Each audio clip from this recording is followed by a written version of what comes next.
Bom dia para quem é de bom dia, boa noite para quem é da boa noite, 93 para quem é de 93, paz profunda para quem é de paz profunda. Você está em mais um Boteco dos Illuminatis e hoje a gente vai falar de um assunto que a gente adora, que é tarô, e um tarô feito por brasileiros e um tarô com um design próprio e a gente acha muito massa quando isso acontece. E aí eu consegui conversar com o Ricardo pela internet, agendar com ele e hoje a gente vai conhecer um pouquinho do tarô do Papa. Só que antes de chamar o Papa, o Papa mesmo, né? Porque é o nome dele. Mas a gente vai trazer aqui para o boteco do Projeto Mayhem, Rodrigo Lutarque. Salve, pessoal. Estudar tarô nunca é demais. Sempre ter novas visões, novos estudos. Isso só enriquece. Diretamente dos reinos da bruxaria, André Correia. Saudações, seres humanos. Como o Rodrigo disse, falar de tarô é um processo de autoconhecimento muito interessante. Estou estudando tarô novamente, então assim, o assunto vem a calhar e eu tenho certeza que vai ser uma noite bacana. Diretamente do Japão, Robson Belli. Ohayou gozaimasu, para quem está aqui comigo. Konbawa está no Brasil. Konnichiwa, fervendo à tarde, isso em outro horário. Tarô nunca é demais, como já foi dito aí. E do Pedra de Afiar, Paulo Jacobina. Fala, galera, tudo bem? Pois é, como falaram, tarô nunca é demais. Eu aproveitei e peguei também um dos meus decks que saíram pela Diamond, porque é sempre interessante fazer a comparação.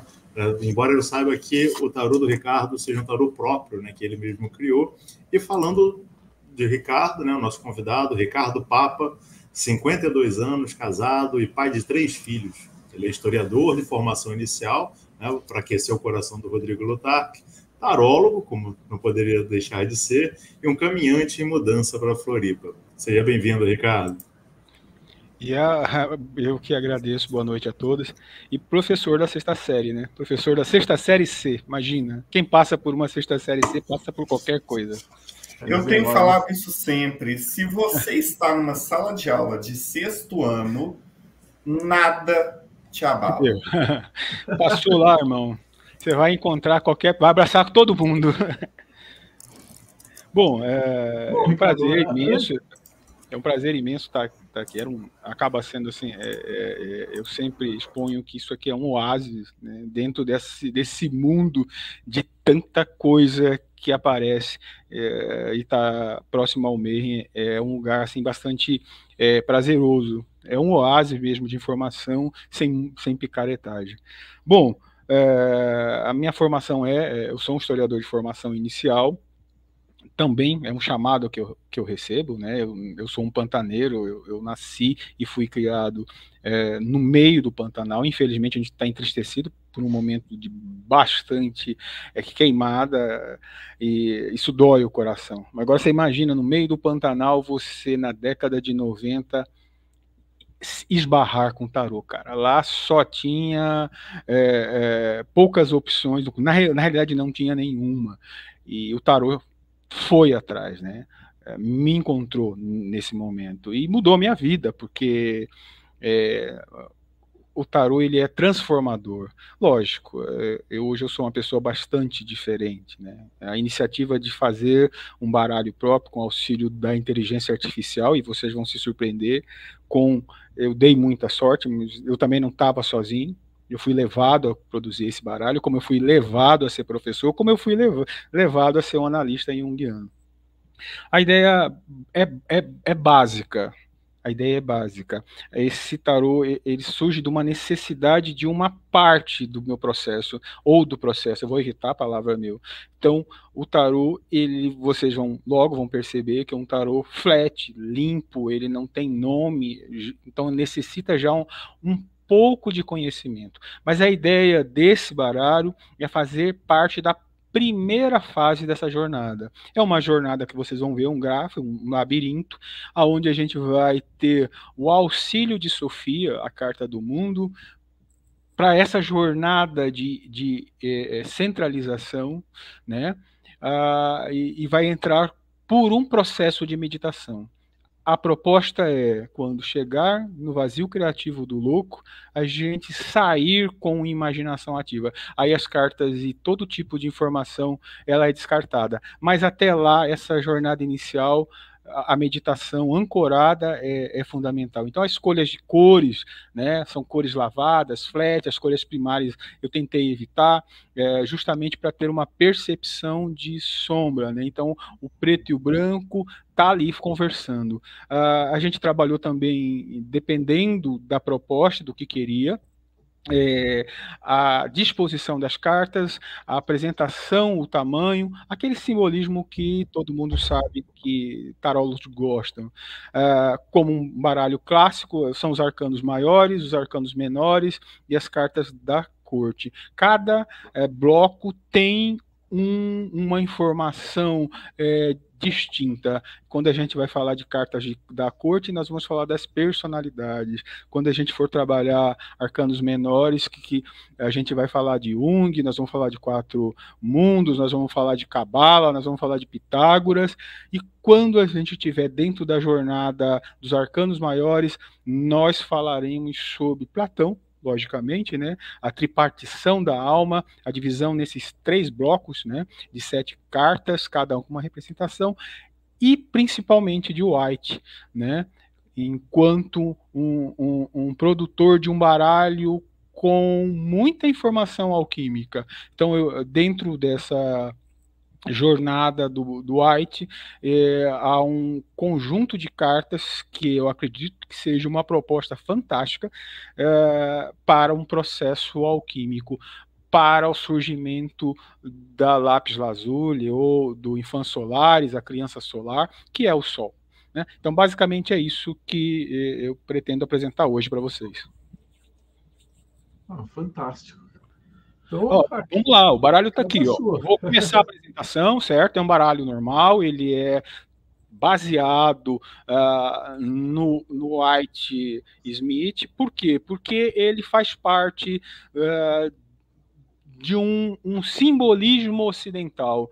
Não é por acaso. Aí você vai ver um baralho com forte influência do cristianismo e também dos contos de Arthur. Você vai... Por quê? Isso faz parte de um fundo que a gente conhece como inconsciente coletivo. Então, é natural para o homem ocidental, porque ele já tem esse resíduo dessas informações, é mais fácil, é mais palatável. A percepção da mensagem crística, ou a morte, a jornada do herói, é uma coisa que a gente sabe, convive, e faz parte do nosso momento, e essa é a escolha. Por exemplo, eu preciso citar que tanto Jung, né, como Dion, ela vai dizer que a Cabala é, de fato, o melhor processo meditativo. Por quê? Porque faz parte dentro dessa cultura. Por exemplo, vou citar um exemplo, quando a gente vai falar do arcano 13, a morte. Para o homem ocidental, ele já provoca uma inquietação ali, a finitude. Não é a morte, lógico, literal, mas ele é um fim de um processo. Mas se eu sou um viking que lida com a morte em guerra, não com dor, não com finitude, ou então quando a gente vai dizer da jihad, entende? Ou então quando a gente olha para o oriental que enxerga, não enxerga a velhice, ele enxerga, o sujeito não se torna o velhinho do fundo do quarto, ele vai se tornar o ancião. Então existem essas cargas que interferem. Então eu tentei, e porque também o que eu faria melhor do que o White e a Pamela fizeram? É impossível, a gente tem que ser humilde. Vocês vão reconhecer dentro do processo muito da árvore da vida. Como é que eu, um ser, posso sugerir que eu faria algo que descartasse a importância da árvore da vida? Então, ali dentro desse processo, vocês vão ver estações que são nada mais do que o simbolismo de cada número, o simbolismo de cada sefirô, correto? Eu vou começar a apresentação. Se tiver errado, aí eu vou pedir para vocês me ajudarem. Está aqui. Vocês veem a imagem? Não, né? Vemos. Vamos lá. Bom, a escolha não é à toa, né? Aqui nós temos uma teoria que vai estar muito nesse universo cristão, ocidental, até hoje. Então nós vamos olhar para o Uno, nós vamos olhar para a Díade, nós vamos olhar para a teoria platônica e neoplatônica, certo? Então, assim, é difícil sair da unidade, não tem como, né? É um arquétipo, é uma energia muito forte, é Deus para o homem ocidental, e esse retorno, essa jornada, ela é. Atrás a gente vê uma lua que também pode, como eu sou um sujeito que tem o sol canceriano, eu não preciso dizer muita coisa. Aí nós temos uma cruz, né, que a gente pode pensar na crucificação, a gente pode pensar no equilíbrio dos opostos, na centralização, mas também é uma moeda, porque há pouco tempo atrás foi descoberto a moeda cunhada para Johannes VIII, que na realidade era Jonas VIII, a famosa papisa do Vaticano, que eles tanto esconderam. Então, deixa de ser um conto, uma lenda, e passa a ser uma realidade por uma comprovação. Então, eu juntei tudo ali, porque tem pegadinha, o Papa fica bastante assim, maçante, né, pela tradição, pelo rigor, e eu sou um cara bastante intuitivo. Ter vindo aqui, ter chegado na produção desse baralho, é inicialmente um movimento intuitivo. Eu vou para... Pode adiantar. Aí não tem muito o que inventar, é a circulação, isso é um movimento natural, né? Talvez seja até mais natural que o caminhar em linha reta, é o labirinto, né? O labirinto da labirintita, é o labirinto de Creta, é o labirinto das várias jornadas, e aí vocês conseguem, né, perceber, lógico, que com a introdução do vazio criativo que está no centro, que é o louco.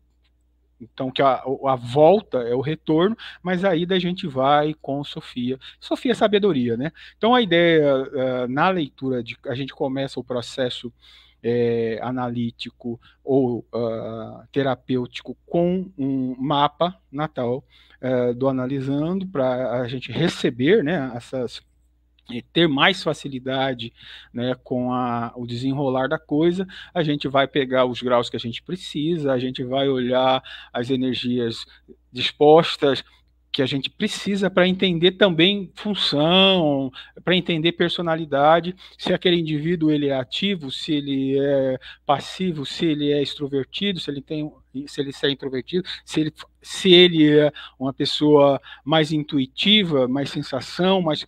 Dá para a gente sacar isso facilmente. Isso aqui é uma preciosidade que nós recebemos dos antigos. Aqui é um material que vocês conhecem, né?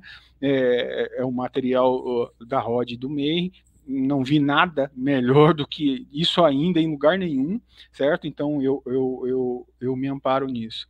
Eu vou voltar, isso aqui esse é um sonho de uma analisanda nossa, tem áudios daqui a pouco, aonde ela vai dar os depoimentos, mas a gente, enquanto analista de sonhos, que é uma chave muito importante, talvez seja a chave mais importante para um recebimento de conteúdos inconscientes. Eu vou retornar aqui para o primeiro slide, porque ele precisa ser falado.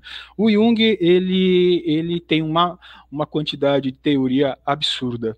Jung talvez seja um dos cientistas mais humanos, né? Então, só que o processo junguiano, ele é muito seu enquanto terapeuta. Eu sou um indivíduo complexado, eu tenho os meus complexos, e a ótica, minha visão e minha abordagem será diferente. O eu-terapia não está falando do ego, está dizendo da relação entre dois caminhantes que vão estar diante de uma situação, certo? Em que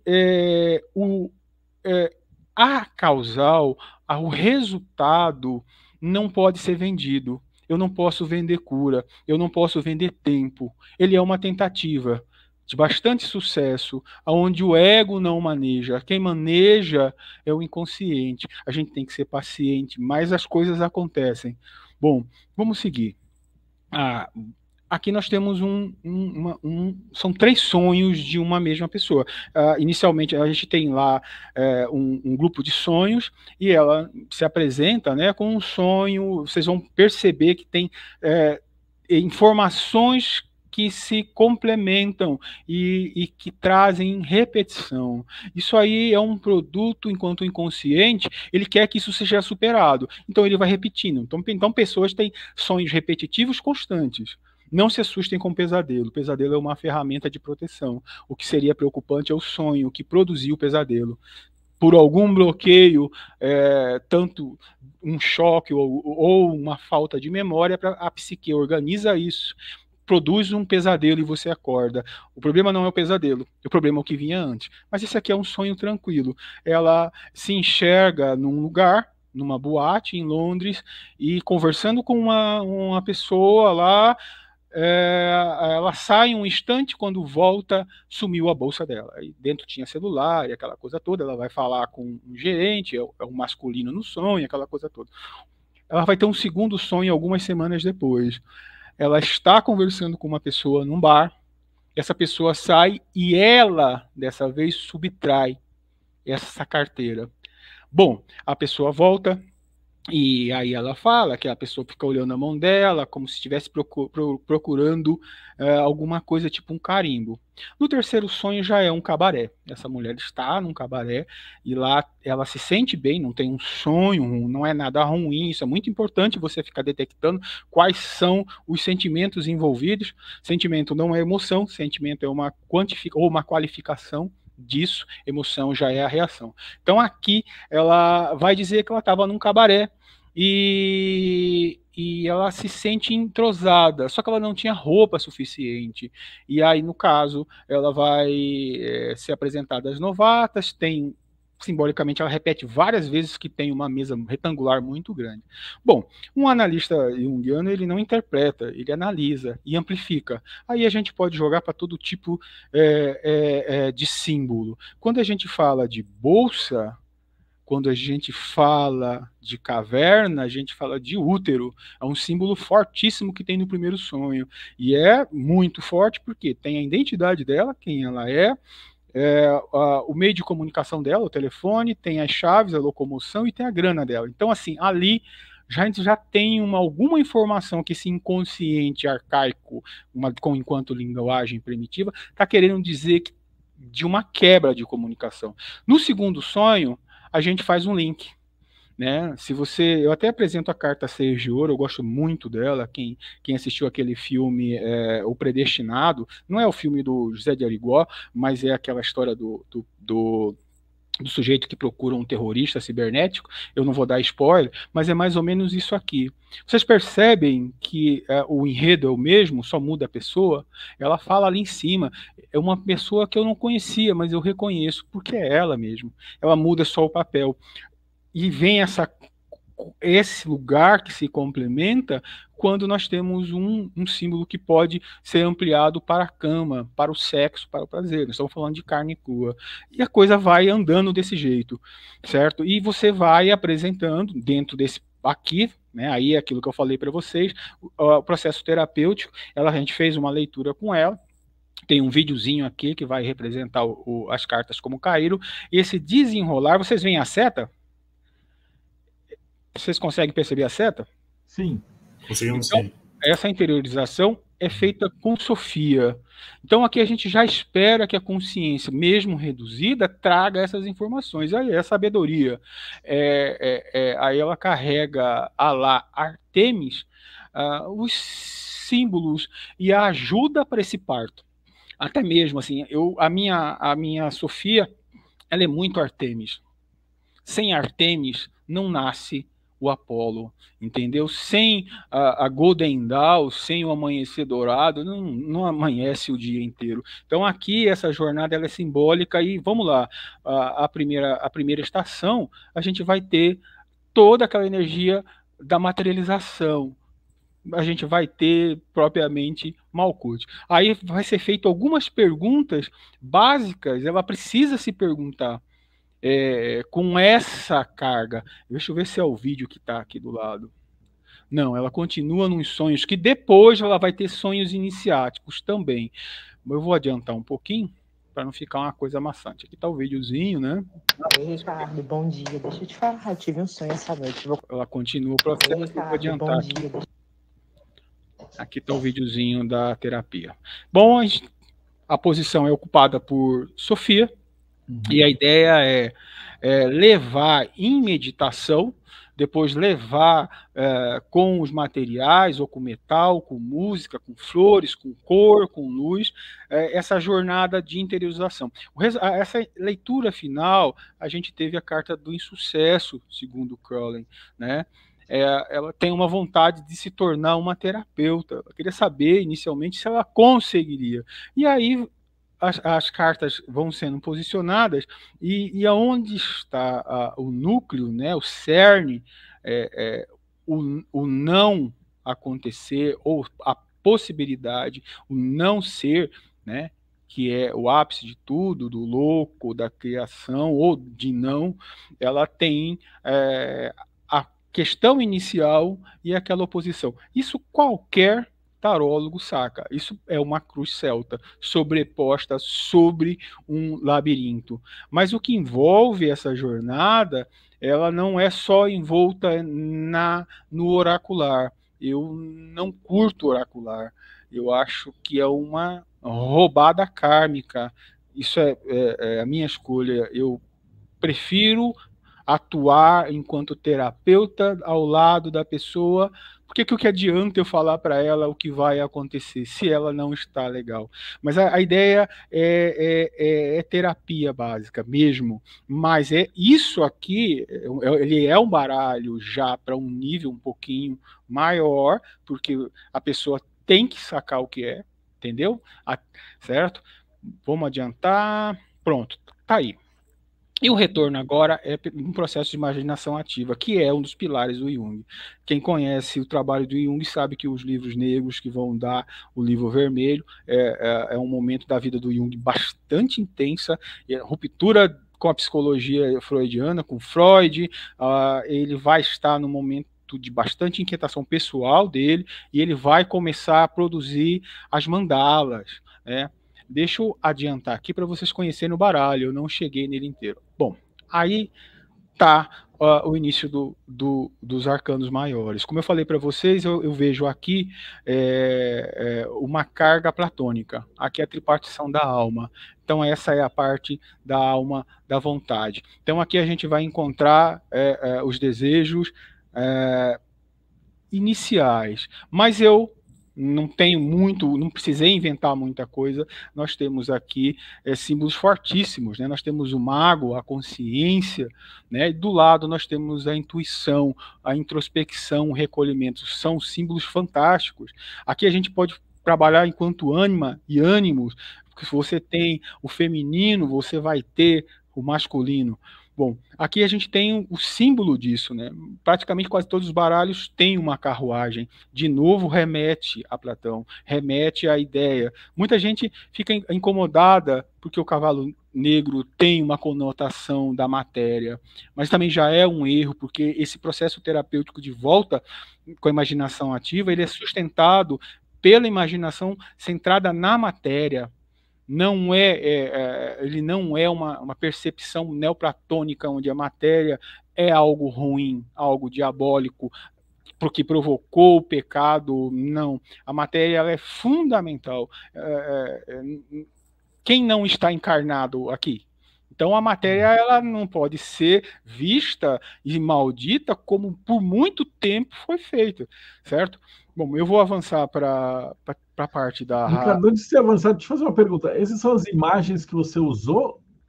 Você não colocou número nelas? Nem... Não. É justamente para esse processo meditativo, Marcelo, eu preciso do rebaixamento de consciência, certo? Eu não quero o cara logos, eu não quero ele associando. Eu não quero que ele fique com nome, com nada. A ideia é que ele ancore isso enquanto meditação na entrada, nessa jornada, você entendeu? Ele vai colocar e vai, como a vela, e vai começar a meditar, certo?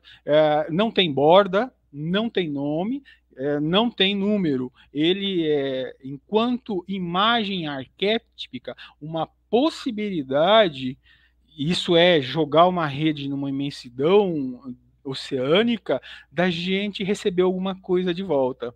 Aquela coleguinha lá, é interessante, eu vou colocar o resultado já do processo, porque ela já está dentro dessa terapia. É interessante o que ela fala. Isso não é marketing, né? Mas... Ei, Ricardo, bom dia. Deixa eu te falar, eu tive um sonho essa noite. Vou compartilhar aí com você. Isso aqui vou fazer em áudio mesmo, tá? Eu sonhei que eu estava em um lugar muito bonito, mas pensa um lugar lindo, assim. Eu nunca tive um lugar tão bonito, tão especial, assim. Um lugar, sabe, onde que tudo era muito mais colorido. Era tipo um vale. Era um lugar incrível, assim, sabe? Os animais, as vegetações eram muito, muito, muito, muito, muito, muito bonito. E o que acontece? Tinha um lago cristalino e tinha uma pessoa nadando com roupa de mergulho. Aí eu meio que fui entrar na água, né? Eu entrei na água, fui mergulhar na água. Quando eu mergulho na água, eu visto aquela roupa de mergulho também. E assim, eu não sei quem é a pessoa que estava lá, nadando na água, né? A sensação que eu tinha é que era meu pai, mas eu não sei se era ele. Bom, o lago, ele tem tinha até uma vegetação rasteira, assim, sabe? Mas não tinha... Esse lago, a gente vê lá no manto da sacerdotisa, a gente está falando do inconsciente. Então, para a teoria junguiana, o que está abaixo dessas águas, o que está imerso em água, ou que está dentro dos infernos, abaixo da sombra, é onde está o ouro puro, a catábase, tão presente na jornada do herói, na viagem de interiorização do crisol, né? É um lugar bastante caótico, é um lugar bastante inquietante, mas é um lugar onde quem está atento, disposto a você ver, ela não se sente incomodada, ela se sente bem, você sente na voz dela que ela está... Porque você imagina uma pessoa submersa. Quantas pessoas num sonho desse não se sentiriam morrendo, afogando, sofrendo? Ela está bem. Aí você já começa a perceber que começa a mudar os sonhos dela. E também vai haver um resultado muito interessante naquela dificuldade de fala que ela tem com a mãe dela, porque esse pai dela morreu há pouco tempo. Então, está havendo uma luta entre elas, assim, muito não é nem por poder e nem por dinheiro, mas é por posição. Eu vou seguir aqui num sonho dela mais um pouco. Árvores altas. Ei, Ricardo, bom dia. Vou te trazer mais um sonho meu. Essa noite eu sonhava com 2 gatos. E esses gatos, eles, assim, a princípio, eles olhavam para o outro e se estranhavam, assim, né? Mas aí depois eles começavam a namorar. Tipo, a se beijar, se lamber, enfim. E nesse mesmo sonho, eu estava num lugar que eu não sei como eu cheguei lá, que eu virava depois para alguém e falava assim, mas eu não sei como que eu faço para voltar para cá, porque eu não lembro como eu cheguei aqui.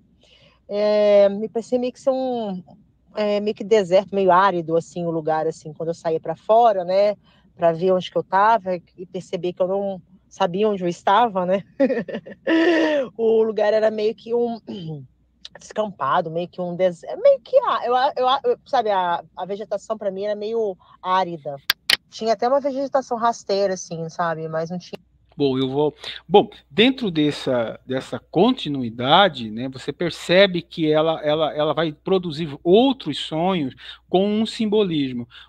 Onde isso está dentro do processo terapêutico? Ele também vai municiar cada estação, porque ela está sonhando, e isso a gente vai trazendo para análise, e vai trazendo para esse momento, e vai jogar isso dentro dessas estações. Eu chamo de estações, não vou chamar de balizamento, são estações. Então, a cada sonho vai haver uma transformação disso. Deixa eu voltar. Respondi, Marcelo? Estava desligado. Sim, bem legal a ideia. Aqui é a partição da vontade.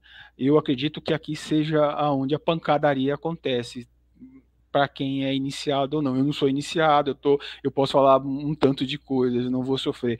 Aqui é a hora que a coisa começa a pegar fogo, ou a labareda vai chegar.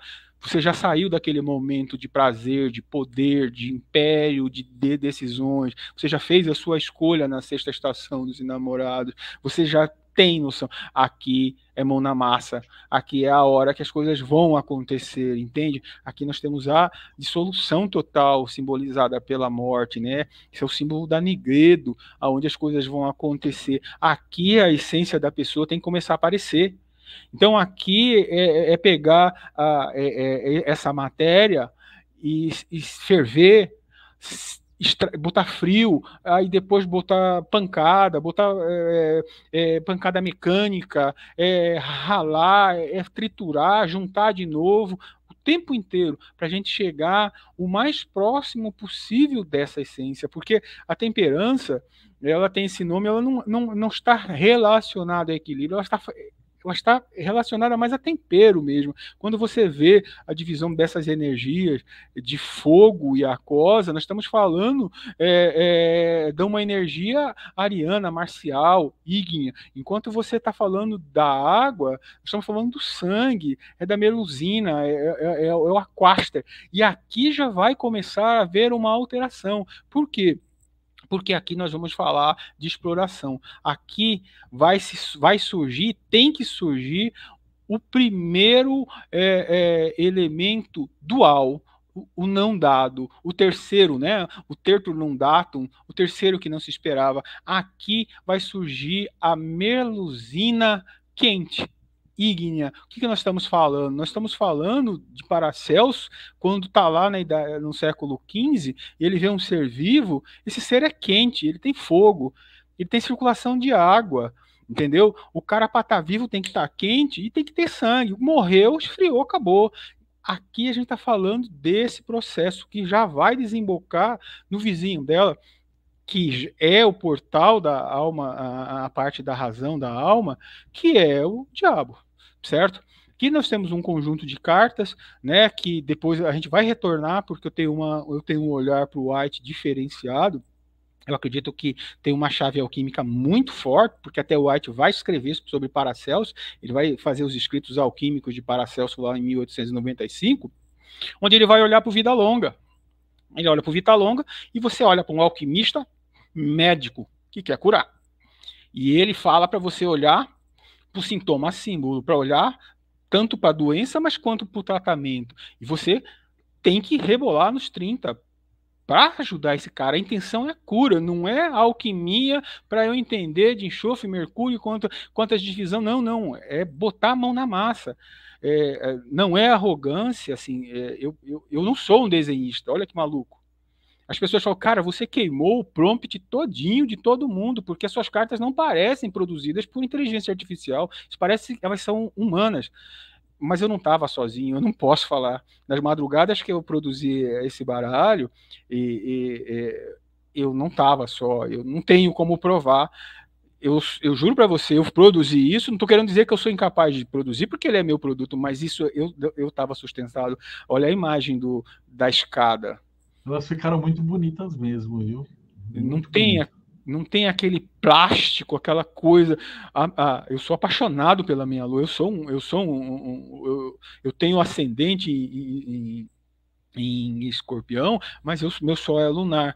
Bom, eu vou adiantar, porque senão a gente vai ficar preso aqui. Aqui é a terceira parte da tripartição da alma, é a parte da razão. Então eu vejo muito mais Platão do que em Jung nessa jornada, mesmo que tenha aí a jornada do herói. Você vai olhar o louco andando, aquela coisa toda, ele vai sofrer, ele vai aprender, ele vai morrer, vai ressurgir.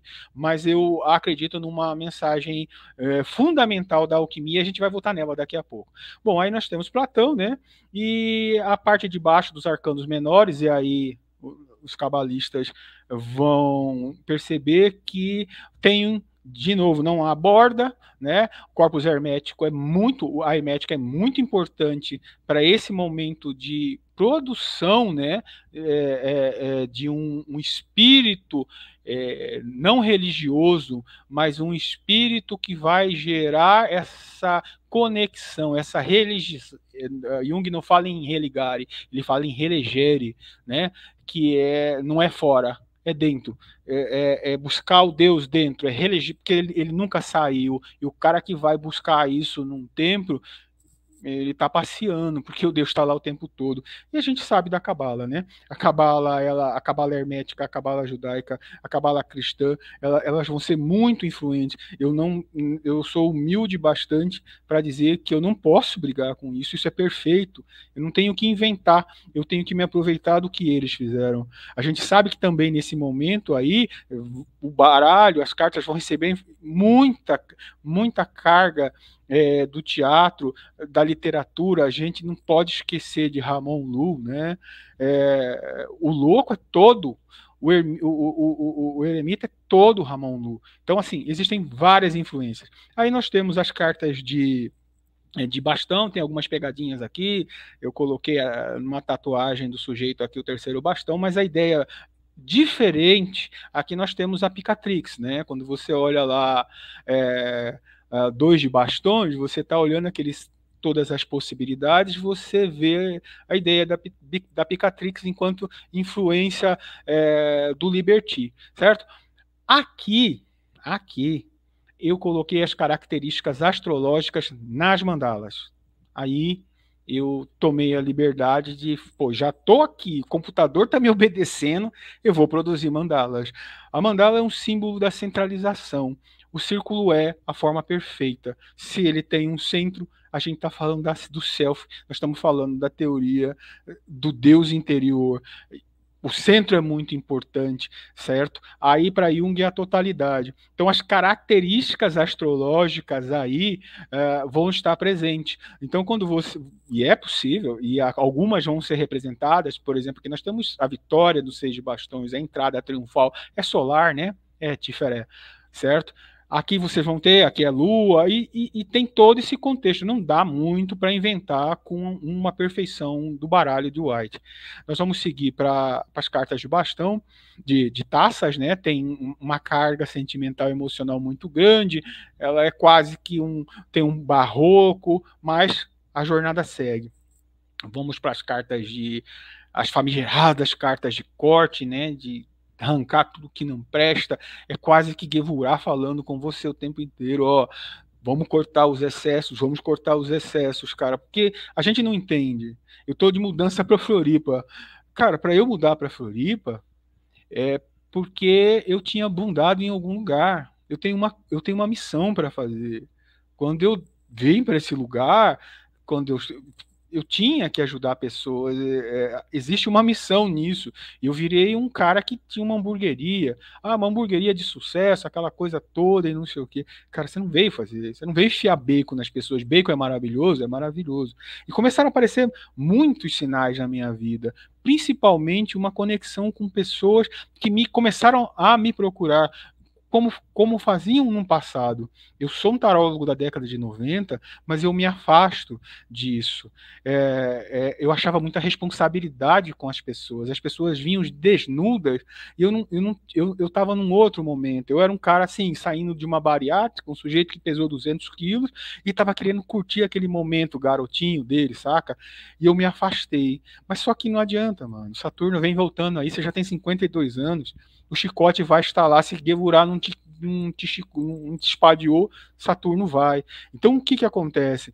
Eu volto para essa jornada porque existe essa carga de dor. É um momento muito triste. Você olha para esses meninos agora, eles não conseguem formular uma frase completa, eles não conseguem entender ironia, eles não conseguem entender deboche, sabe? A linguagem, enquanto está muito pobre, raciocínio lógico que é associado à linguagem, está mais pobre ainda.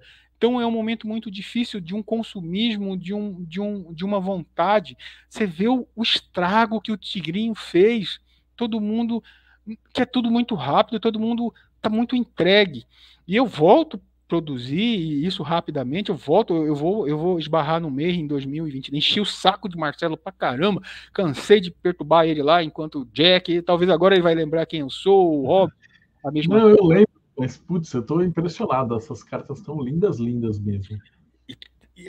Quando eu falo que o Meir é um oásis, cara, o Meir é uma agulha no palheiro. E o foda é que a gente não sabe quantos palheiros tem.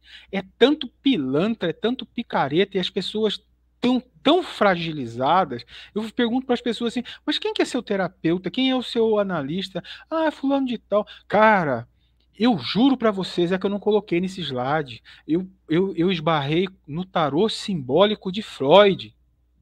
Porra, mano, você sabe que porra é essa? O maluco não leva o carro dele numa oficina mequetrefe, ele vai escolher uma oficina boa e vai com a cabeça dele para ser tratado ou para ter uma análise ou uma psicanálise com um maluco que não sabe nem o que é arquétipo, certo? Então esse desespero desse momento quase que cartas de espada. Eu vou agora, assim, as cartas que eu mais gosto, porque é matéria, né, mano? É emanação. Eu botei todas as cores possíveis sabe? Eu queria uma matéria alegre, não queria nada triste, assim. Pô, a gente tá aqui. Se todo mundo que tá aqui foi perdoado. Então, é interessante que, se der tempo, a gente vai falar sobre o mito de Apolo, de Asclépio, e a gente vai falar também sobre a constelação do curador, o 13º signo. Sei que não cabe, mas a ideia é curar. Eu não sou médico, mas eu consigo, eu tenho uma chave, sabe disso. Eu tô aqui na minha sanduicheria, cansou de acontecer, cara. Em 5, 10 minutos a pessoa chega, começa a conversar por tudo que é mais sagrado. Essa pessoa está revelando daqui em pouco tempo um trauma, um abuso, um incesto. Isso é muito forte. Eu não sei por que isso acontece, mas acontece comigo. Então eu corri rapidamente para produzir isso, para fazer com que eu pudesse falar de uma forma mais clara, com um processo mais lógico. Bom, então as cartas de ouro, né, as cartas dos pentáculos, como queiram, nós vamos aqui, uma explicação, eu amo essa carta, né, que é Lua em Touro, aí tem uma explicação quase que da Golden Dawn, aí é o Liberty sendo interpretado, vocês conhecem, eu não preciso dar aula para vocês, certo? Quem quiser Cabala, é o curso do Marcelo, não tem o que faça, eu recomendo a todo mundo. Bom, vamos seguir a jornada. Aqui são as cartas da corte. Eu tentei colocar, quem gosta da frieza da rainha de espadas, né? Eu fiz o que eu pude e o que eu fiz. Isso aqui não é a carta de pentáculo, porque eu vejo a Terra, né? Eu vejo o planeta, eu vejo cor nela. Eu vejo a pele negra nela, não é narrativa, não é discurso, não. Então nós temos aqui distribuído uma família real negra. Aqui tem as letras, né? Nós temos as principais personagens de cada bloco, e aqui para mim é um trabalho de personalidade.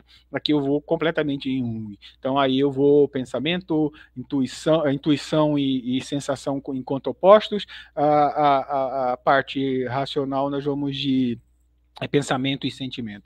Vamos seguir, porque eu quero chegar na... Bom, e aí tá o maluco, né? É um cara que desde pequeno viveu uma proximidade com Deus muito forte.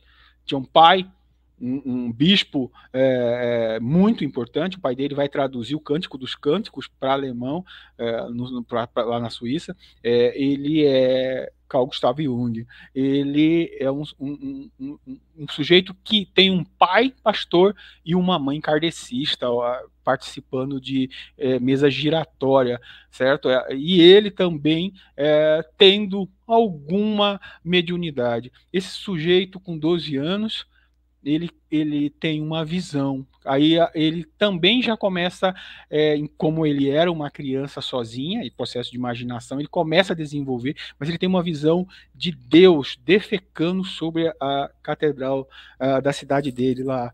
Então ele vai ter uma relação, a obra de Jung é toda calcada com Deus, ele vai também se relacionar, vai ser muito influenciado por Nietzsche. Eu consigo perceber que quando ele escreve, que ele percebe uma tristeza em Nietzsche, eu sinto que ele quase que coloca Nietzsche e o pai dele no mesmo lugar. Ele se entristece, ele tinha um sonho. O pai dele era o cara lá, e um dia assim, hoje é o dia da catequese. O pai dele que dava catequese para ele. Hoje é o dia que ele vai me explicar a Trindade, o Pai, o Filho e o Espírito Santo. Nesse dia, ele tem a maior decepção da vida dele. Porque quando ele fala, mas o senhor não vai? Não, deixa isso aí para lá, isso aí nem eu sei. Pô, mano, mas como é que você não sabe? Então esse cara vai produzir a Resposta a Jó, que é uma obra fantástica, que ele olha para Deus interagindo com a sua criação. E aí a traição, e a gente precisa ver essa traição enquanto símbolo, é a traição do pai com o filho, né? A traição do crucificado, essa traição que põe o cara para ressuscitar da morte. É a mesma coisa que a mãe boazinha estraga, e a bruxa e a Madachas dos contos vai botar aquele cara para o mundo, vai botar para a floresta. É a dificuldade que o herói vai ressurgir, depois de tudo ele vai se tornar uma pessoa melhor.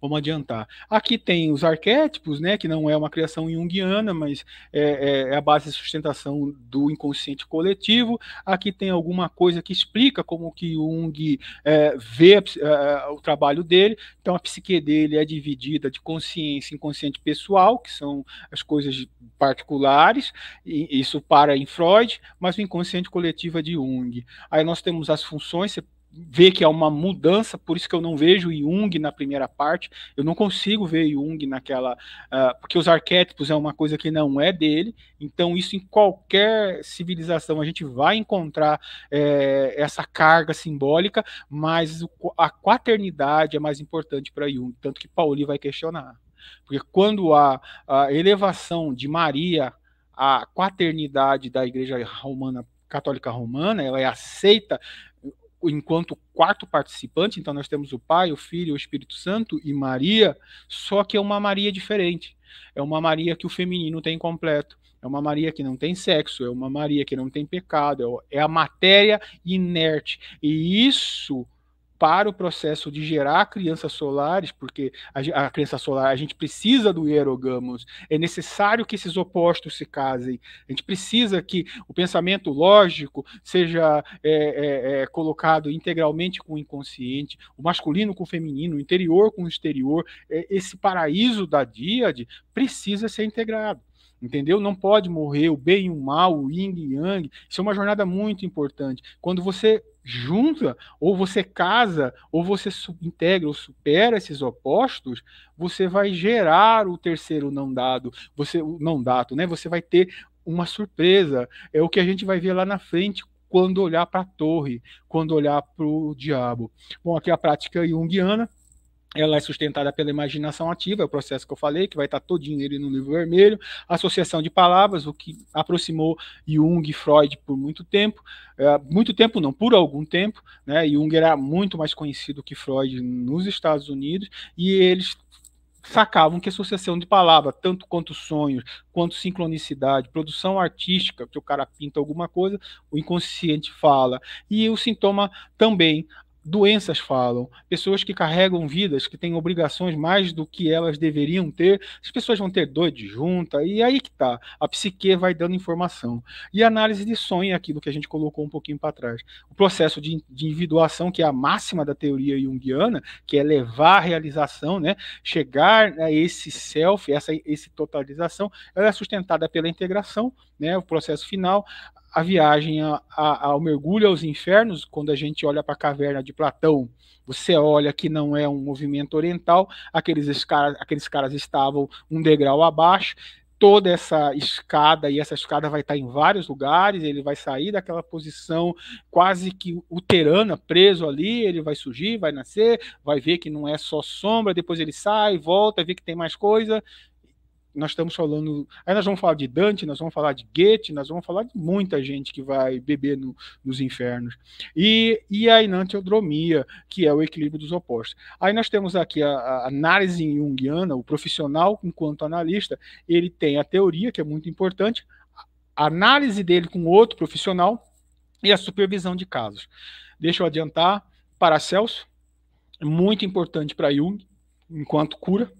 Então, Paracelso vai fazer essa jornada, lembra da temperança? Ele vai fazer essa junção da agressão de Marte com a sexualidade venusiana ou de Afrodite para gerar o terceiro, que é, por incrível que pareça, não é só Mercúrio. Vênus e Afrodite não era casada com Marte e nem com Áries, era Vulcano e Hefesto. Ele é um cara traumatizado pela mãe, é um cara coxo. Vamos começar a prestar atenção que esse símbolo do machucado da perna, você vai juntar Vulcano e Hefesto, você vai olhar para Édipo, rei. Então você vê, as pessoas olham para Édipo Rei no processo de amplificação, podem imaginar que ele é um cara incestuoso. Eu não faria isso se eu lesse pela primeira vez. O grande problema, a grande questão de Édipo, e Édipo em grego quer dizer aquele que tem o pé inflado. Ele era um cara arrogante, explosivo, e isso vai dar toda a tragédia. Ele mata porque eles estão num lugar apertado, nunca pelo desejo, muito pelo contrário. Édipo Rei sempre foi o cara que tentou evitar o destino que Delfos diz. Aí a gente vai de novo ao Apolo. Apolo é essa claridade que acaba ofuscando, mas quem revela de fato é Artemis, é a escuridão, é a noite. Quando Tiresias, que é o oráculo cego, vai dizer para Édipo Rei, cara, não vou dizer, você é quem você tinha que ser, você vai lá e matou a esfinge, você resolveu, mas o seu problema é os pés. Aí a gente vai olhar de novo para o pé, a gente vai lembrar de Odisseu, vai lembrar de Ulisses, né? Quando ele retorna para Ítaca. O que os gregos querem dizer com a gente? Galera, cuidado com a arrogância, cuidado com a soberba. As marcas e a tragédia é a máxima grega. Tinha comédia? Tinha, mas não é a piada. A comédia eram histórias que tinham um final feliz. Tragédia não. Tragédia o cara tem que se lascar mesmo. Por quê? Porque a gente está encarnado. Aqui não é o paraíso. O gozo é uma excepcionalidade. Aqui é um lugar de prova e expiação. Então, quando ele desce em Ítaca, Atena chega e fala para ele assim: estou falando de Odisseu e Ulisses, cara, eu vou disfarçar você de mendigo. E ele é reconhecido pela ama de leite porque ele tem uma ferida no pé. Porra, mano, um rei ser reconhecido por uma pereba no pé? Que símbolo é esse? Que as nossas marcas valem mais do que as nossas coroas. E o nosso médico excepcional, né, Paracelso, influencia muito. Então aqui a jornada de Paracelso, interessante dentro desse processo, vai se aproximar, né? Aqui nós temos um momento inicial, Deus, Pai, Espírito Santo, ser humano e matéria-prima. Aqui começa um processo de transformação, até a imaginação e a saída pela meditação. Aonde a gente tinha a agressão, a gente substitui pelo logos. Aonde a gente tinha sexualidade, a gente vai gerar o eros. E a exploração vai ser um processo de busca não externa, mas interna. O homo inicial, ele, quando ele começa a ter oferta de comida, quando ele começa a tocar fogo nas florestas e mudar esse processo digestivo dele, que era muito longo, era muito difícil, nós éramos carniceiros, nós comíamos osso, carne podre, ele toca fogo, ele tem uma castanha mais cozida, ele tem carne cozida, ele vai ter uma facilidade, automaticamente ele vai ter menos doença, ele vai ter menos gasto energético no processo digestivo, e onde isso vai dar? Vai dar na construção, vai ter mais energia para a construção da massa encefálica. Quem aparece aí? Deus. Então, nesse momento, o fogo também traz Deus pela comida. Então, o cérebro vai crescendo e ele começa a explorar o mundo e começa a enxergar que não tem. Lógico, né, que inicialmente é o sol, é o raio, são símbolos muito fortes. A exploração, ela é simbolizada por Mercúrio, né? O Mercúrio é aquele que vai achar o ouro, simbolicamente, dentro da alquimia. Então já tem um aí. Aqui nós temos a estrela, né, dele, que sustenta o Eros Logos, a exploração e meditação, sexualidade e agressão. É a transformação do Pai e do Espírito Santo pelo processo alquímico. Aqui nós temos um esquema básico para ter um entendimento do que vem pela frente, né? Nós temos aqui a Ilê e o Cal se juntando, nós vamos ter energia vital, a nitrê, né, a explosão, o fogo que vai dar no enxofre, no fogo e no ar, e aqui nós temos o céu, né, nitrê e céu, esse movimento dissolve e coagula, espatifa o cara em várias partículas e aglutina ele pela matéria. Vamos adiantar. Bom, aí é Pauli, né? Esse é o cara, ele é prêmio Nobel da Física, ele é o sujeito que vai entender o spin. O spin é muito importante para a física quântica, porque ele vai perceber que não é um movimento orbital, e sim elíptico, certo? E esse movimento, ele em algum momento, ele vai lembrar que nós vamos falar de matéria e energia, aí Einstein também vai falar nisso, que é a mesma coisa, só com vibração diferente. Pauli é um cara muito importante, foi paciente de Jung, e psicologia e alquimia é todo sobre o sonho dele, e ele era um cara muitíssimo engraçado, assim, era um cara que eu gostaria de ser amigo. Diz que ele falava para os alunos dele, assim, quando vinham com alguma coisa, ele falava assim, tá quase errado. Então, assim, ele era bastante humorado pro nível que ele era. E ele sofria do efeito Pauli. Ele é contemporâneo de Einstein, ele é professor de Oppenheimer, e ele não participa de nenhum desses projetos de energia atômica, que é a pegada dele. Ele cria a matemática da física quântica, porque ele estava tentando lutar para negar o decaimento energético, que é um princípio máximo da física. E essa correlação entre esse decaimento beta tem a ver com a geração do acausal, a sincronicidade, os sonhos. A sincronicidade para Jung é uma coisa muitíssimo importante. Então, tudo que gera um acontecimento sem uma disposição, aí que Jung também vai correlacionar isso com a flor de ouro, né, o centro, porque para o oriental não tem problema nenhum ele começar a explicação pelo centro, pelo meio, pelo fim. Não há uma fatoração. Deixa eu adiantar um pouquinho mais. Aqui está White, né, eu trabalho em cima do baralho dele, e aqui tem o livro que ele produz sobre a alquimia de Paracelso. Certo? Isso é só para a gente ver que, né, já algumas pessoas falam, mas saiu da onde isso, né? Aqui nós temos a desenhista, né, a Pamela Smith, e a influência dela teatral, né? Aqui tem uma personagem que era protetora, vocês vão reconhecer muita coisa, isso aí a gente já conhece. Então aqui tem alguns lugares que serviram de inspirações para algumas cartas, né? As roupas, e ela era uma produtora também de cartazes.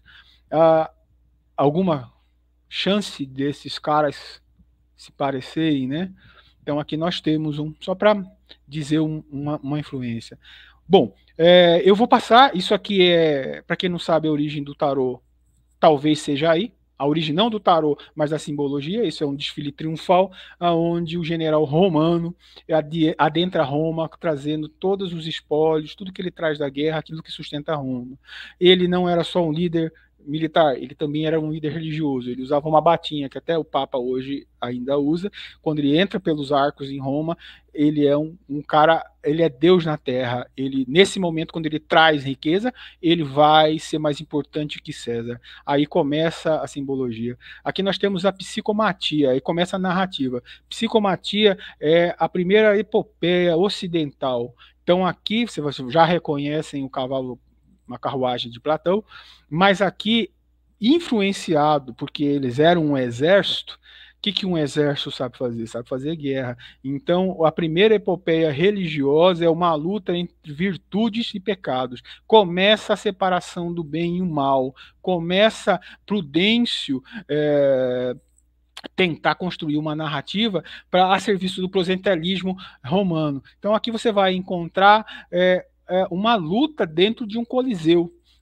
Então tem torcida, tem exército. O que é psicomaquia? Psicomaquia é a luta pela alma. Então aqui as virtudes, já começa a separação, ou já sempre teve, mas isso aqui é uma coisa mais popular, né? Vai virar massivo. Ó, se você morrer, você tem que morrer por uma causa. Se você... E vai começar toda essa narrativa. Mais à frente, é o que a gente quer dizer, a separação do feminino e do masculino. Aqui, se vocês fecharem o olho, nós temos uma santa. Se vocês encerrarem os olhos, vocês vão ver o que eles tentam esconder com a matéria. Então, a matéria está atrelada ao pecado, ao feminino, né? E a gente sabe que não é nada disso. E aqui também tem isso aqui era um espantador de mau espírito, ó, que interessante, masculino. Isso é só para a gente ter uma ideia de narrativa sendo construída. Aqui nós temos Petrarca e a sua esposa que morre de peste negra, e Cupido. Então ele vai sacar que a gente supera o tempo, a gente vence a morte pela superação das nossas falhas. E aí a construção. Aqui vocês já estão vendo as cartas praticamente, a morte está lá muito igual. Isso aqui é primo irmão do carnaval. Olha que maluco, virou carnaval, né? Desfile de carros. Vamos seguir. Aqui é o baralho de Manteiga, não é um tarô completo, mas é um baralho de um papa também, né? Porque aqui você vai encontrar a Anima Mundo, os planetas, você vai encontrar as divindades, mas aqui embaixo você vai encontrar o poder temporal. A carta mais fraca é o Mindingo, lá em cima é a alma do mundo, mas nessa sequência, interessante a posição. Nós temos o rei, o imperador e o papa que mata todo mundo. Interessante, né?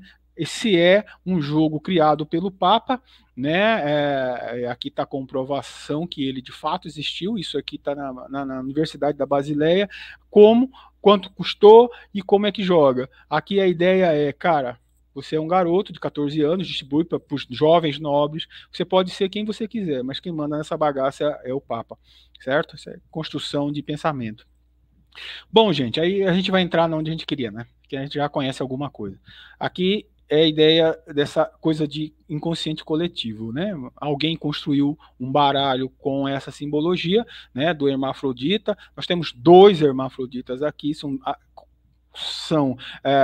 e aqui a gente tem eu acredito, né, que nós temos o feminino negativo, nós temos o masculino positivo, e aqui nós temos as 2 cargas. Isso é importante? Muito. Esse sujeito teve relação com esse? Não. Aqui temos Eliphas Levi, e aqui a gente tem possível um alquimista que produziu isso. Aqui nós temos o Solabusca, um baralho que eu gosto muito. Ele não tem nada a ver com nada, mas aqui nós temos o que seria próximo do louco, né? Aqui nós temos um Tarok, de Visconti Sforza, mas o Solabusca é interessante, ele também é mais uma pegadinha do tarô, né? Aquele é um taróquio ainda, ele ainda é o baralho mais antigo e completo, ele acaba influenciando, né, em várias cartas, mas essa a gente percebe mais, tem outras cartas que ele influencia. Ele é um baralho homoerótico. A intenção desse baralho é além de grimório, né, porque você vai encontrar Caput Algol lá, explicação do que precisava ser feito. Ele é uma peça de espionagem. Olha que tem maluco. O Solabusca, dentro do estudo do Peter Adams, ele diz que o Solabusca é um presente, ele não tem mulheres, os desenhos são todos homoeróticos, porque ele foi presenteado para um influente letrado de direito de uma cidade que estava punindo essa casa. Então, como eles queriam ter informação do processo, o baralho é produzido com uma conotação homoafetiva. Então, nessa época, o homossexualismo é punido com morte, então ele também carrega essa informação. Bom, então, isso aqui é só para a gente entender que tem várias possibilidades, né? Aqui a gente pode entender enquanto arquétipos. Aqui nós temos o Pur, e aqui nós temos o Fênix, aqui nós temos a sabedoria, o vazio criativo. Eles acabam sendo a mesma coisa amalgamada, certo? Vamos seguir. Eles sabiam, eles sempre souberam, o tempo todo, que nós temos a Catedral de Chartres, nós temos mais um labirinto, né? Dizem que em determinado momento aqui surge a imagem de uma mulher. Aqui tem uma disposição de estações também e meditação. Os padres não deixaram de praticar. Isso aqui é uma brincadeira, né? Isso aí é o que botou muito medo na gente por algum período. Esse é o Minotauro do sítio do Pica-Pau Amarelo de Monteiro Lobato. O simbolismo disso é interessantíssimo, que é a luta, a toda a construção, né? Ele é filho do desejo de uma mulher por um animal, pela quebra de compromisso de um pai. E quem destrói tudo isso é o feminino de Ariadne, a irmã dele. Então, Ariadne, enquanto ela quebra várias frentes, Ariadne vai ser, talvez, uma das primeiras a reconquistar o espaço do feminino. Por quê? Porque ela não vai casar como o pai dela queria, ela vai casar com Teseu. O labirinto é uma explicação sexual, a linha, é o útero, é a jornada. Isso é só uma brincadeira, né? Porque Quiron é completamente diferente. O processo de amplificação junguiana, enquanto análise, nos permite olhar, por exemplo, para a carta da torre com várias frentes, né? Aqui nós temos o simbolismo clássico, que as pessoas acreditam ser a torre de Babel, a punição, o castigo de Deus, né? E esse castigo vem para o coroado ou para a pessoa simples. Mas enquanto analista junguiano, e aí a gente também tem que entender Freud, aqui eu vejo um falo, né? Aqui eu vejo um membro nessas duas posições. Engraçado, né, que Crowley colocava falo em tudo, ele não colocou. Aí nós temos algumas pessoas acreditam que é o forno alquímico, né, o Atanor, aquela coisa toda.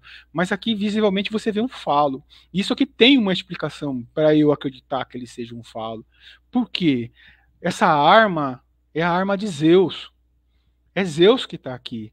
E onde é que Zeus ele tem contato com algum falo em algum lugar da mitologia? Tem. Zeus engole o falo decepado de Urano por Cronos, por Saturno, e fica prenho. Isso aí não é fofoca da tarde, né, do programa de televisão. Não, ele engole. Então, quando você vê aqui, a gente vai de novo para a história do hermafrodita. Aí nós temos uma outra possibilidade também, que essa coroa aqui, ela vai ser substituída. Essa coroa que vai nos remeter a Keter, ela vai ser substituída porque talvez Crowley tenha colocado aqui. É o Adabayor, é o demiurgo, gente.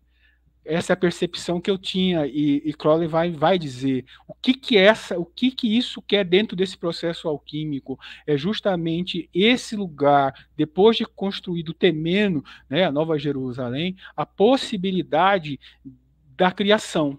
Aqui é uma possibilidade dentro dessa jornada de haver cura ou determinação. Então, aqui num processo de amplificação, eu vejo o falo, eu vejo essa mitologia de Zeus, eu vejo o raio de Zeus, eu vejo o Keter, eu vejo muita coisa. Talvez seja surpreendente para algumas pessoas.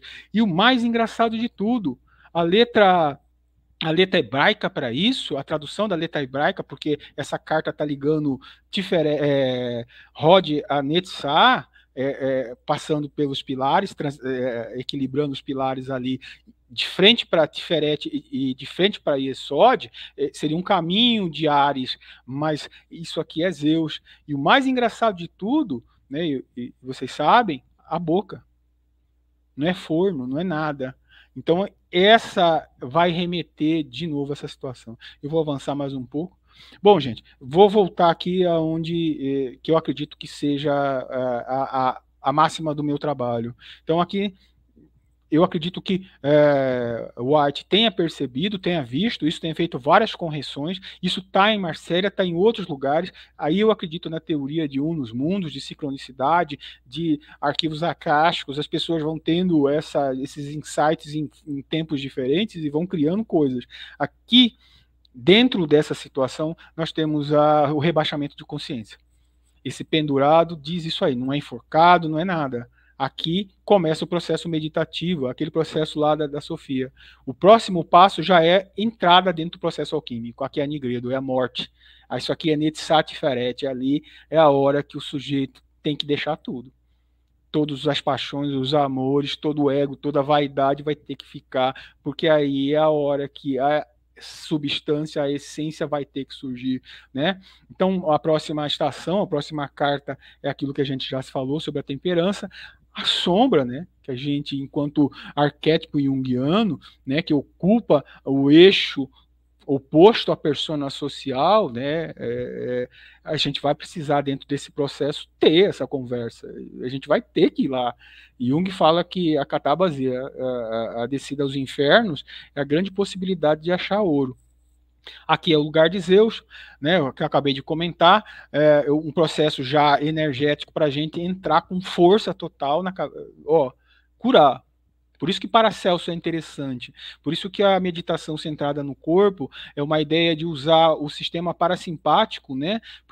Porque a gente tem a consciência dentro da psique cerebral, mas existe um sistema anterior. Lembra quando eu falei da ideia do aparelho digestivo fazer isso, né, do homem primitivo? Esse aparelho ele não deixou de existir.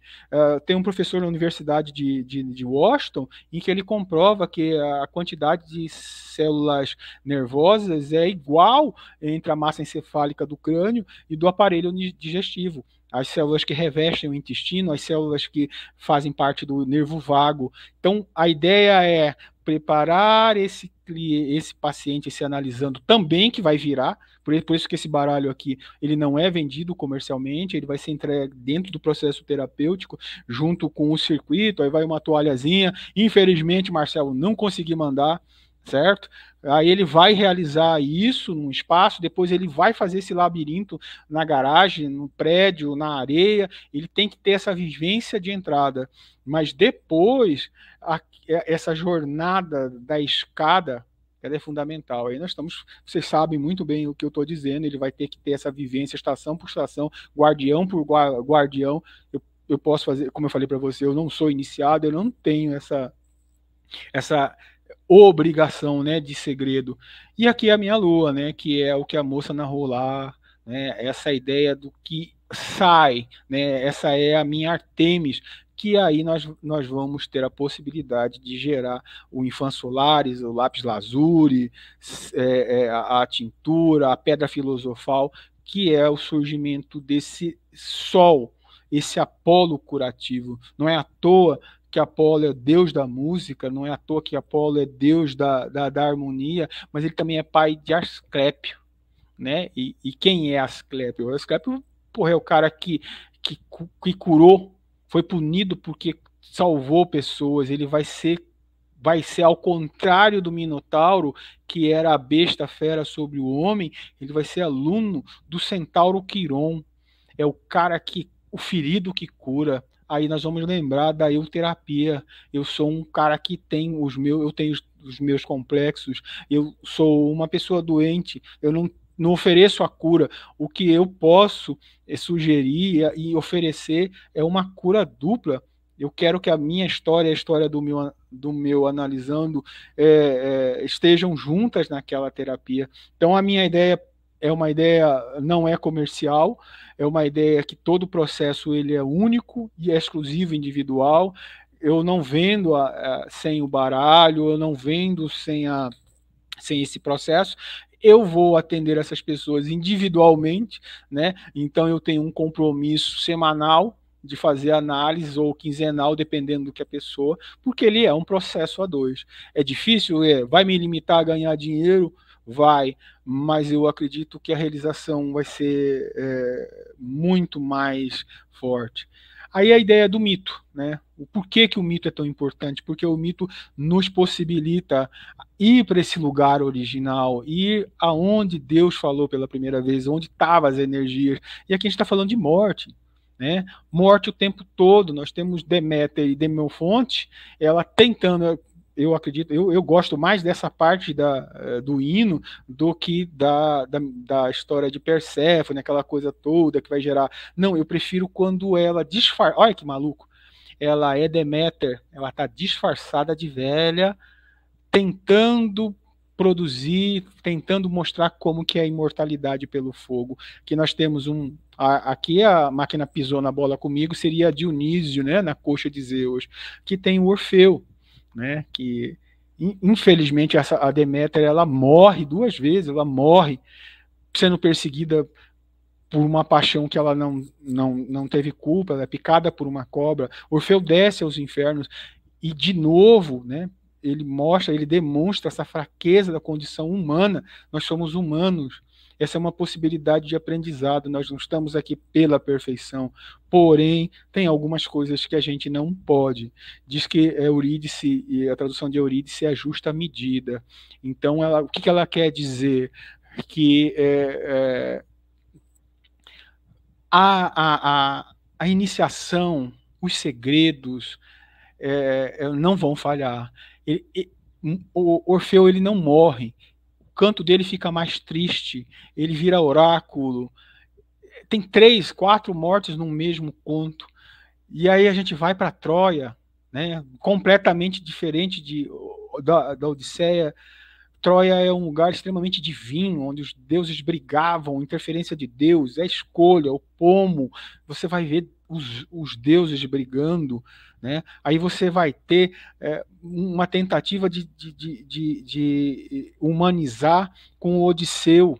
O Odisseu é o cara mais sem noção, é o brincalhão, é o trapaceiro, é o cara que engana. E você vê o final dele chegando em Ítaca, quando ele olha para o antro das ninfas, né, a caverna, ele vai ver a árvore, ele vê uma vulva, né, ele vê a vagina, a entrada e a saída, e sabe? E aí eu tento representar que ele é reconhecido pela marca. É o que a moça fala lá atrás, quando aquele segundo sonho, aquela personagem olha para a mão dela tentando enxergar um carimbo, eu vejo um arquétipo. Porque arquétipo é aquilo que é marcado pelo tipo. Eu vejo, quando ela quer olhar um carimbo na mão, eu vejo a impressão. Um carimbo é impressão, certo? Ali eu, enquanto afastado do analista, eu vejo que é ela nos 2 lugares. No primeiro sonho ela some com a bolsa, no segundo sonho é ela. Então esse ir e vir, esse ocupar de karma e dharma, essa sequência maluca que a gente nunca sabe, né? Esse arco entre perdão e arrependimento que se faz em várias coisas. E é isso, gente. A coisa aqui tem a história, né? A história do pé inflado de Édipo. Aqui nós temos o cego Tiresias. Aqui em Goiânia tem um professor fantástico, ele perdeu a visão. O doutorado dele, ele escreveu o livro Tiresias, Os Olhos da Alma. É bem por aí, certo? Tiresias é o cara que viu muita coisa divina e por isso perdeu a visão dos olhos, mas ganhou a visão do universo, certo? Aqui nós temos a nossa heroína e a coisa parece que está indo para o final. Eles avisaram, né? Eles avisaram, a gente está vendo isso aí avançar. E os rituais que justifica tudo isso. Eu acho que é isso, gente. Basicamente é isso. Muito, muito, muito legal, Ricardo. A dedicação, o trabalho e o jeito de fazer o método, e de você ter escolhido não ter ido caminho mega profissional no sentido de querer monetizar tudo e transformar isso num trabalho pessoal, cara. Eu achei maravilhoso. Agora faltou a grande pergunta, que é como é que a gente compra esse deck de tarô lindo. Essa proposta ela é para um processo terapêutico e um processo também de replicar. A gente está com muito pouco tempo, Marcelo. A gente tem coisas para fazer. A ideia é que esse analisando hoje seja o terapeuta de amanhã, o analista de amanhã. Então, quando ele vai fazer essa circuitaria toda dentro desse labirinto, a gente também vai provocar um refazer da circuitaria interna dele cerebral, para ele ser um cara mais afastado, não que seja ruim o pensamento lógico, mas a gente atrofiou demais o nosso hemisfério direito. Hoje o cara que é intuitivo, sabe, o sexto sentido ficou uma coisa feminina, é quase que debochada, a gente não consegue sonhar, a gente não lembra dos sonhos, a gente não fala dos sonhos, a gente não fala dos nossos sonhos mais, virou um negócio muito mecânico, muito rápido e muito triste. A minha ideia qual é? Trazer essas pessoas para dentro, principalmente os tarólogos, Cara, essa é uma possibilidade. Nós temos um universo católico cristão, tem um livro muito interessante, que é uma abertura de portas para quem quiser ajudar, não pela teoria. Eu gosto das 4 primeiras páginas, porque é uma introdução de algumas pessoas muito importantes dentro do Vaticano, finalizado, né, a introdução por Lars Ur Baltazar. Esse cara simplesmente era o professor de teologia de João Paulo II, ele era o professor de Bento XVI. Ele é o cara que dá para a gente sacar por que o João Paulo II tinha 2 livros de tarô sobre a mesa. É esse livro que está aqui, certo? Esse livro é editado em 67, em francês pela primeira vez, e Valentin Tomberg, que é o anônimo desse livro. Mas, assim, ele tem uma influência do Mebs lá da Rússia, eu não curto muito ele não, os posicionamentos, mas para o tarólogo é uma possibilidade. O nosso nicho místico, ele está muito já realizado, não enquanto oferta, enquanto possibilidade. Você olha do lado, as pessoas estão aí com um surto de depressão, um surto de suicídio, tudo que você puder imaginar. Cara, é maluco eu falar que eu abro o meu comércio, que não tem nada a ver com terapia, em 5, 6 minutos as pessoas estão revelando as suas dores mais profundas, sabe? Então não é nem um grito de socorro, é um grito de oferta, é tentar ajudar essas pessoas. Então o processo e a ideia é para tarólogos, certo? O cara quiser continuar oraculando, beleza. Quem sou eu para falar alguma coisa? Mas é uma ideia de tentar ajudar o máximo possível o próximo. E a Cabala explica isso, né? Cabala, o receber da Cabala, né? A gente só recebe enquanto criatura, só recebe, e a hora que a gente aproxima de Deus é a hora que a gente é caridoso. É a única hora em que o homem chega próximo do divino é quando ele doa, saca? Essa é uma tentativa de ajudar, mais do que monetizar. Fantástico. Bom, André Corrêa, suas considerações finais. Cara, é um tema complexo, muita informação para digerir de uma vez só. Precisa ouvir, rever, olhar os slides com calma. É muito interessante quando alguém vem e provoca a gente dessa maneira. Essa é uma daquelas palestras que vai ter que assistir 2, 3 vezes. Exatamente. Isso é um elogio vindo de vocês, é um elogio impagável, cara. Impagável. Você não tem noção do quanto que a minha tentativa... Sabe quando você... é meio arrogante, mas sabe quando você se sente quando você sente que você faz parte de algo, não é uma proposta vazia, assim. E quem tem proposta vazia, paciência, quem sou eu para julgar? Mas a ideia é fazer sentido. Eu preciso fazer sentido. Eu não tenho mais tempo eu não tenho esse tempo. O quanto mais profundo a gente for e acreditar que seja profundo, seja uma possibilidade. Então é isso. É um elogio. Eu tô assim, ganhei assim. Realizado. Se é uma palestra dessa, puta, eu fico feliz pra caramba. É isso, cara. Valeuzão por hoje. E se você quer conhecer um pouquinho de bruxaria, paganismo e afins, acessa lá, @André Corrêa Paganismo, e a gente troca ideia por lá também. Brigadão, um beijo para vocês. Hasta luego. Robson Belli, suas considerações. São muitas referências, eu só encontrei mais referências do que isso, em uma ordem lógica, no Cabala Hermética do Del Débio.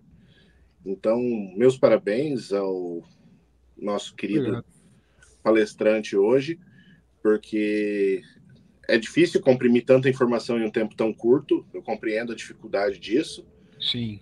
E, bom, quem quiser conhecer um pouquinho mais do meu trabalho com magia cerimonial, com grimórios, esse tipo de coisa, acessa lá magiasagrada.com.br, é o meu domínio de hoje, que eu estou recomendando.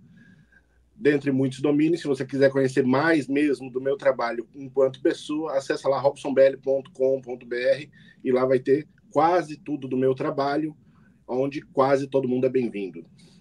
Robson, eu tô pro simpósio, quero ver se eu levo mais uns 3 grimórios. A gente está correndo na loucura para ver se dá tempo para estar lançando eles com você, para você poder autografar. E o do André também, já entrou na diagramação. Então, a gente vai estar feliz com isso. Paulo Jacobina, suas considerações. Bem, Ricardo, obrigado por essa exposição. Eu fiquei encantado com o esmero que você fez as cartas. Imagino a dificuldade que você teve para programar a inteligência artificial para conseguir fazer as cartas dessa forma que você fez. Parabéns por esse trabalho, ficou muito bonito mesmo. Parabéns pelo seu esforço, né, de reunir tanta coisa nesse processo. E como você disse, né, tem que fazer sentido e, acima de tudo, tem que buscar o autoconhecimento, né, fazer com que a pessoa mergulhe em si mesma para que ela possa se autoconhecer e, ao se autoconhecer, poder se realizar de fato. E se você quer se autoconhecer, né, e buscar a sua autorrealização, vem estudar com Pedra de Afiar. Nós temos turmas que abrem de tempos em tempos. Você consegue ficar sabendo disso no nosso site, pedradeafiar.org, além de se inscrever no nosso canal, no youtube.com/Pedra de Afiar, vários vídeos com os temas mais diversos, mas sempre em tons para te auxiliar nesse processo de descoberta. E, finalmente, Rodrigo Lutarque, considerações finais. Olha, muita informação. Ele conseguiu amarrar muita coisa ali que realmente vai ter que levar um tempo para a gente poder entender assim, a lógica profunda disso. E recomendo todo mundo, busquem Rodrigo Lutarque, hipnoterapeuta, catarse.me/TDC. Nesse pessoal aqui, ó, você vai encontrar matérias interessantíssimas. Você vai ter grupos de Telegram dos mais diversos temas. Você vai ter acesso em primeira mão aos lançamentos da editora. Você vai ter acesso a esse grupo aqui, que está aqui fazendo essas lives, essas coisas todas, que está tentando seguir um caminho diferente nessa correnteza do ocultismo. Fantástico. Ricardo Papa, suas considerações finais. Gente, muito obrigado pela possibilidade. Eu tenho um canal assim modesto, eu não sou uma pessoa virtual, eu sempre tive medo, né, esse crescimento descontrolado, mas eu tenho lá, estou começando agora um Instagram chamado Papa do Tarô, um canalzinho onde eu vou explicando as coisas e é isso aí. A gente atende, né? A gente faz as análises dentro de um processo individual, né? Eu falo sempre que isso é para todo mundo, mas não é para qualquer um, não é para qualquer momento. A gente tem que ter ética suficiente para reconhecer que não é o momento ou do cliente ou meu. Bom que Jung me possibilita isso. Então, a gente tem um limite de tempo, um limite de atendimento, uma sessão que às vezes pode durar 1 hora, vai dar 1h50, mas eu não consigo soltar da mão. Encontra como Papa do Tarô e só gratidão, gente. Só gratidão. Valeu, galerinha. Eu gosto quando a gente tem aquelas palestras que a pessoa brilha o olho, né? E só o trabalho. E como eu fiz o deck dos anjos do Teurgia, eu tenho uma noção real do desgraceira de trampo que você deve ter tido. Eu começava geralmente 4 da manhã. 4 da manhã eu constelei o alquimista. Então, 4 da manhã, eu acreditava que eu estava no meu laboratório. E assim, é surpreendente que o povo da informática fala, cara, como você fez isso? Depois a gente começou a perceber, isso é informação técnica, né, que já há também uma modificação. Fazer as cartas de espada foi a coisa mais difícil, porque ali envolve morte, então já há uma censura. Então, assim, se você quer fazer o seu baralho de suas cartas, seu desenho, corra, Porque, por exemplo, há conteúdos sensíveis que já estão sofrendo um certo controle. Então, por exemplo, 10 de espadas lá foi quase impossível de ser feito. Por quê? Porque tem um corpo, enfim, e já há um controle sobre isso. Então, 4 da manhã, aquele bom dia, tudo bem, para a inteligência artificial e ir até a hora que der.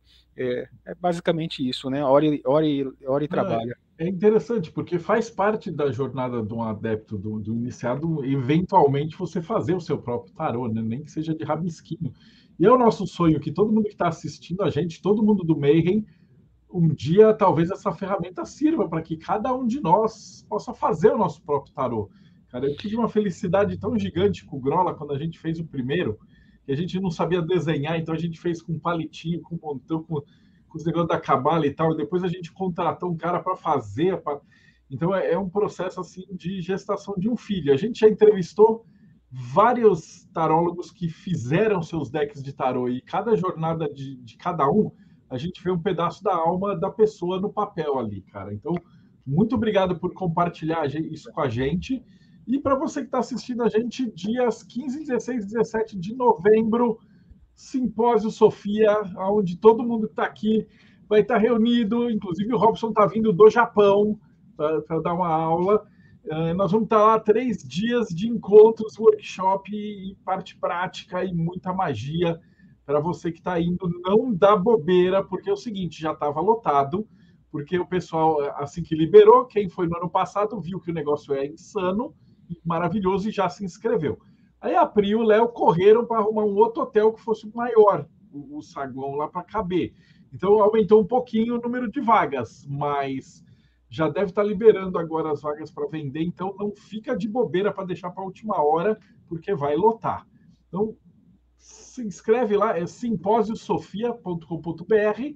E para você que assistiu a gente até agora, não esquece, segue o canal, dá like. A gente tem reparado que o YouTube sempre muda as regras, a gente está meio travadão, porque a gente faz palestra aqui 1h30 falando de temas profundos, e parece que agora eles só distribuem conteúdo de 8 minutos, 10 minutos.